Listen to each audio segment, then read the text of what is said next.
God is going to put you out on top. And he will take you through the lowest points in your life. And you just have to get through them and pray, because you will realize that it's going to be so much better once you get through it. Because now, I wouldn't want it any other way, really.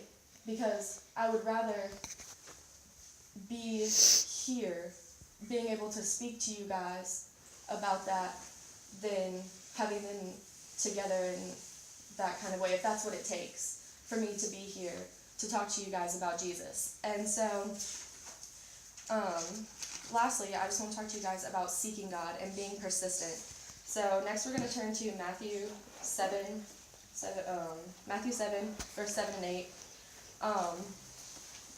So Matthew 7 says, "Ask and it will be given to you, seek and you will find it, knock and the door will be opened to you. For everyone who asks receives, the one who seeks finds, and the one who knocks the door will be opened." So that's not saying, oh, you asked for it one time, I'm going to give it to you because, you prayed, you did what you're supposed to do. You have to be persistent in your prayer. You have to be persistent in seeking God. Half-hearted efforts is not what God wants to see for you. God died, or Jesus died on the cross for us, not just like, oh, I guess I'll do it because I have to. He did it willingly and lovingly. So for us to come to him with half-hearted prayer is kind of, he's like, what are you doing? Give me some more effort. So just because you ask God for something doesn't mean that it will happen or when it will happen. Because if that's not in his plan for you, then he's not going to give that to you. As much as it'll hurt you, as much as you'll ask him why and blame him and be mad and, throw a fit, whatever. He's like, sorry, this is what I want for you and this is what I'm going to have for you. So, and sometimes you're praying persistently and, doing all that you need to do and you're not hearing him. And that's hard too, because you feel like, God, I'm talking to you and I need you right now, but you're not coming to me, I'm not feeling anything.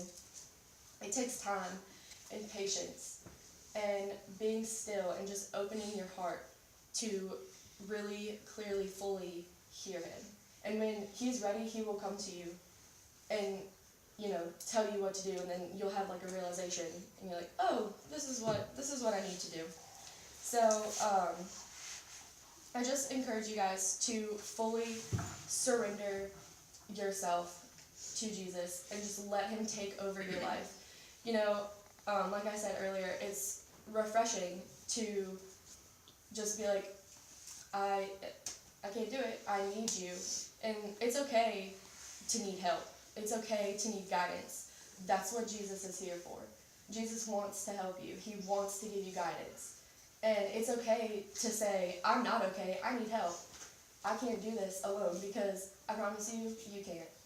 You can't walk through this alone. You need to walk with Jesus, because you'll try to walk through it alone, and then God will take you through the lowest point in your life, and then you'll realize, and then you'll end up back on track.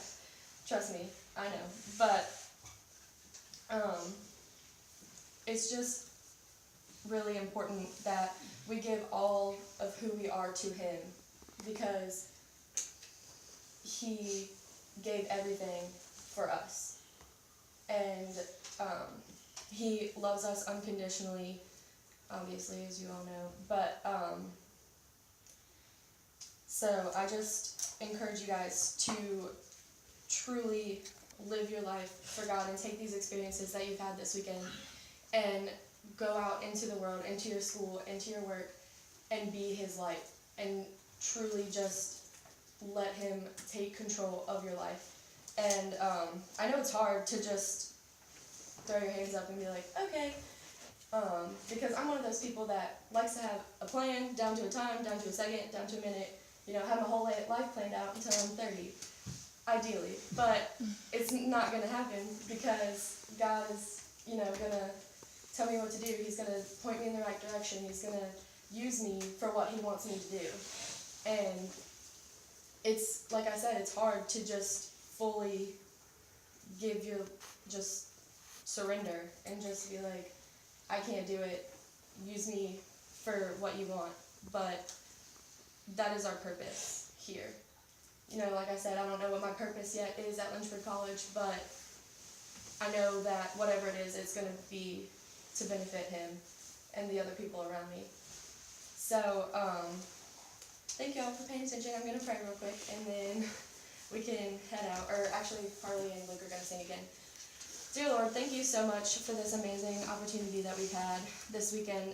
Thank you so much for giving me the opportunity to speak your word to these young people and hopefully give them some guidance as to their lives. And Lord, I just pray that each and every one of them goes out into the world and just furthers your kingdom and completely surrenders themselves to you and lets them do your work in them for what they're meant to do, where they're meant to be. Lord, I thank you so much for everything that you do, everything that you've done, everything that you will do in 2017. Thank you for 2016, and thank you for Winterfest and all of these amazing people in here, and for my dad and Emily and all of the chaperones to make this possible. And in your name I pray, amen. Amen.